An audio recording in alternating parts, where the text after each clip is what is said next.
Shabbat Shalom. This week, God speaks the first great words of calling to Abraham, still Avram at this point, and by extension to each of us. Go forth from your land, from your birthplace, from your father's house to the land that I will show you. And a few verses later comes the line that gives this journey its purpose. V'heyeh bracha, and you shall be a blessing. The story of our people begins not with belief, but with motion, with a human being willing to leave the familiar, to step into uncertainty, and to become something new.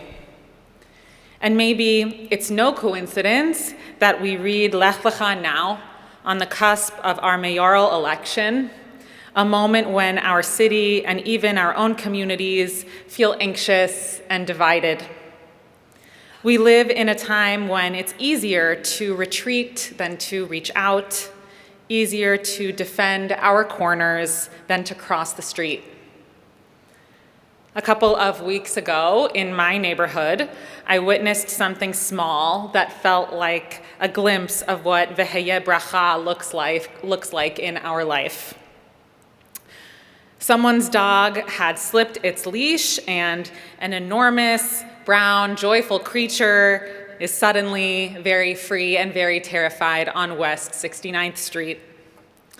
5 strangers and I, all heading somewhere, coffee in one hand, phone in the other hand, spent 15 minutes wordlessly coordinating this dog's recapture.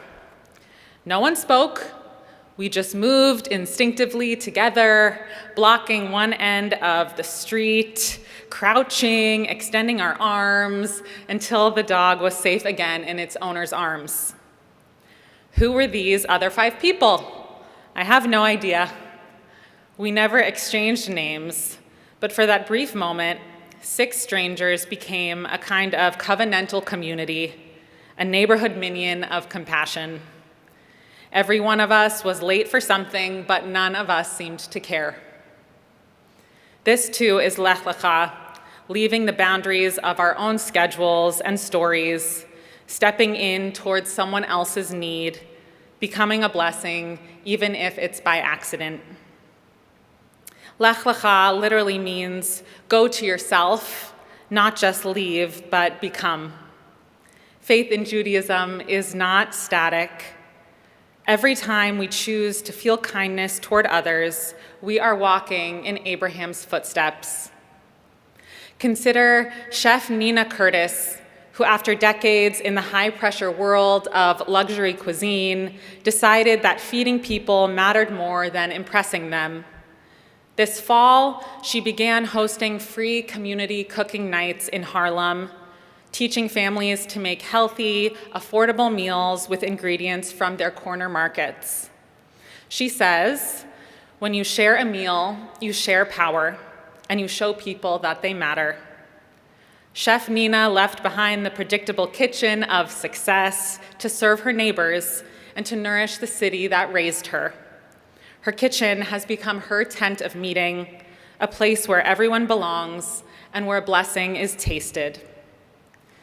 Then there's Jose Cruz, a Brooklyn native who turned his own battle with depression into a mission of kindness. If you've walked through Times Square or across the Brooklyn Bridge, you may have seen him holding a big cardboard sign that reads, "You are loved, keep going, free hugs always, be kind to your mind." He stands there, rain or shine, offering encouragement and hugs to anyone who needs it. Jose says, "I used to feel invisible. Now I just want people to know that I see them." Jose doesn't quote Torah, but his every gesture preaches it. You shall be a blessing. In a world that scrolls past others' suffering, he looks up, and in a city that hurries, he pauses. He blesses through presence, the simplest, most radical act of all. And finally, Brandon Stanton, the creator of Humans of New York has roamed our streets with a camera for over a decade, asking strangers, "Can I take your picture? Will you tell me your story?" His portraits capture heartbreak and humor, solitude and resilience. His newest book, Dear New York, is a love letter to this city and its people, a living Torah of human faces. Stanton's genius isn't the camera, it's attention.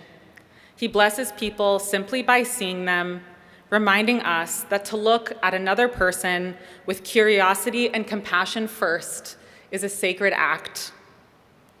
3 New Yorkers, a chef, a hug giver, a storyteller, each answering the ancient call to go forth and be a blessing.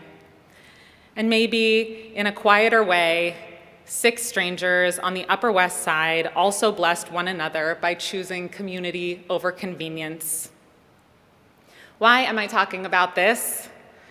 Because each of these moments, these people and what they do, is a small rebellion against cynicism. Each one whispers that even in a city divided, the spark of blessing is very much alive. Lech Lecha is not our history, it's an invitation. And every day, God still calls, go forth from what is safe into what is sacred, from the land of certainty into the landscape of compassion. Go forth and be a blessing. We can't control election results or erase division overnight, but we can choose, moment by moment, to cross the street, to lend a hand, to pay attention, and to care for a stranger's runaway dog, to be a good neighbor.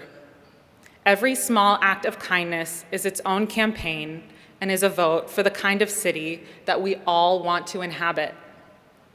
May we bless through what we cook, what we create, what we notice, and what we refuse to ignore. And may our city, noisy, weary, wonderful New York, be made a little more whole because we chose again and again to go forth in love. Ken Yehi Ratzon, may this be God's will. Amen.